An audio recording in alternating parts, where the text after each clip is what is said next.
Chris here from Tiger Spreadsheet Solutions. Now, what do we mean by a weird skill set? Well, let me explain. One of my favorite videos to watch on YouTube is Steve Jobs' commencement address at Stanford University. Now, this video really resonates with me. It helped me a few years back when I wasn't sure if my career was going in the right direction. I found it very reassuring and motivational. I'm sure you like that video. I hope you'll like this video too. I'm going to talk about it.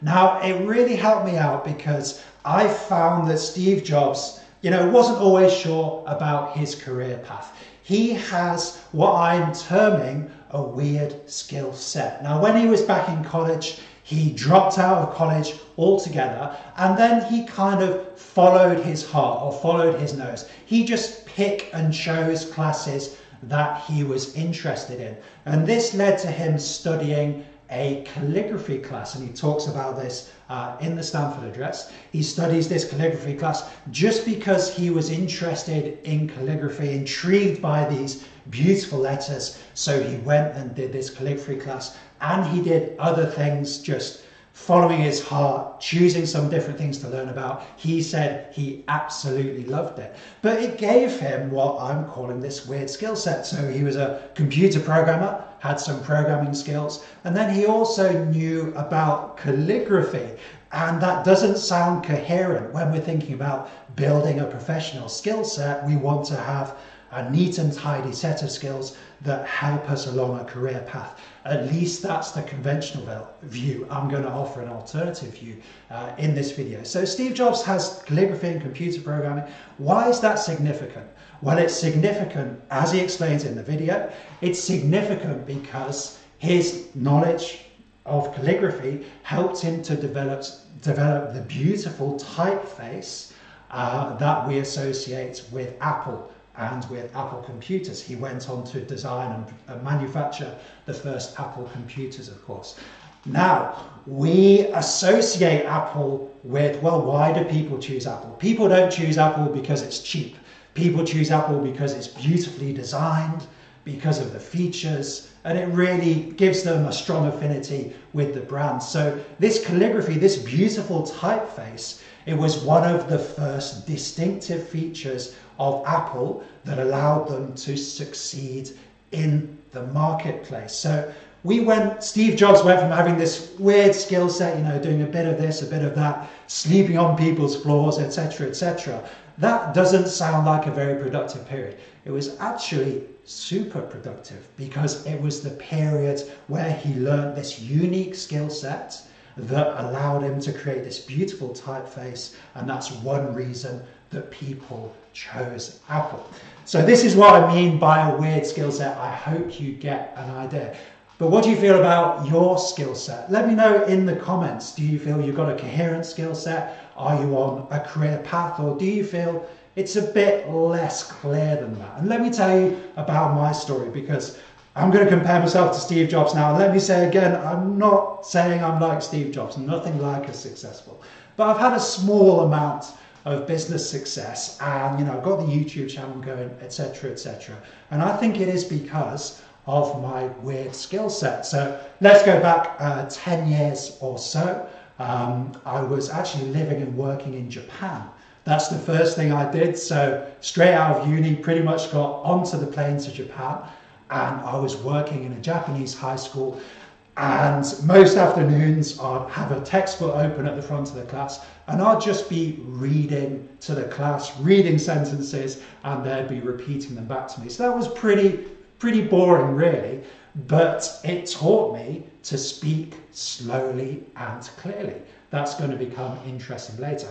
At the same time, living and working in Japan, I was very motivated to learn the Japanese language. So any language is difficult to learn. The Japanese language has multiple alphabets, 2,000 characters to learn, lots and lots of grammatical rules, etc., etc.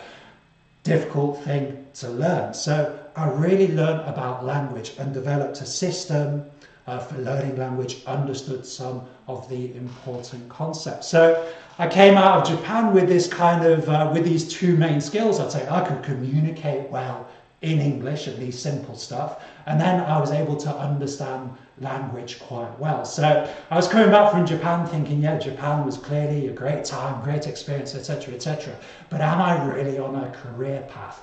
Do I have a coherent skill set? And this really ate away at me. You know, it did make me feel anxious in social situations. You know, people in my peer group were on those career paths, doctors, lawyers, whatever it might be. And I did feel a bit insecure about my own skills. I didn't feel I'd made the progress that everybody else had made. In the end, it didn't matter. Let me explain. It took time. It took time really for my skill set to come together. So let's fast forward 5 or 6 years. Now, when I was late 20s, I had the idea of starting the YouTube channel. So you're here watching the video on YouTube. Thank you for watching.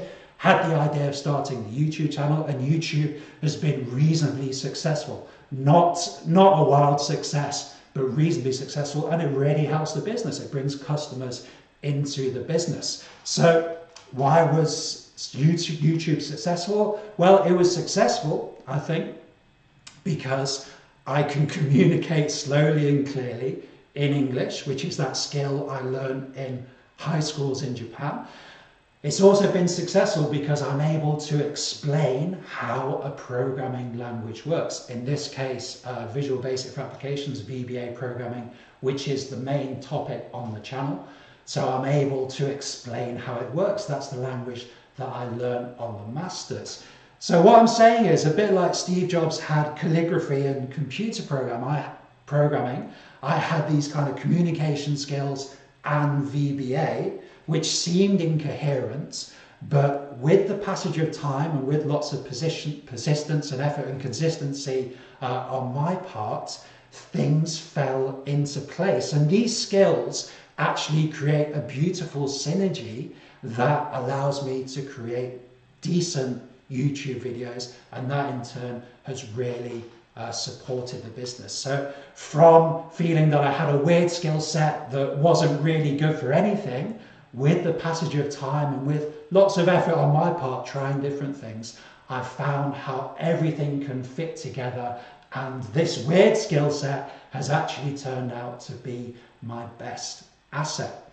So what about you? What's your situation? This video is really for people who might be, maybe you're starting a new project, maybe you're trying to get a company started, trying to get a YouTube channel started, maybe you're just out of university, you're not quite sure what to do.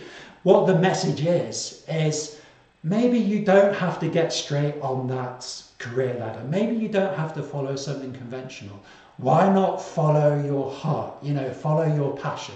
What are you interested in? You know, I was interested in going into Japan. Steve Jobs, and I'm not like Steve Jobs, but Steve Jobs was interested in calligraphy. Why not follow what you're interested in?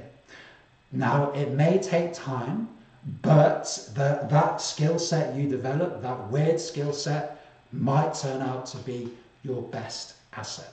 Good luck.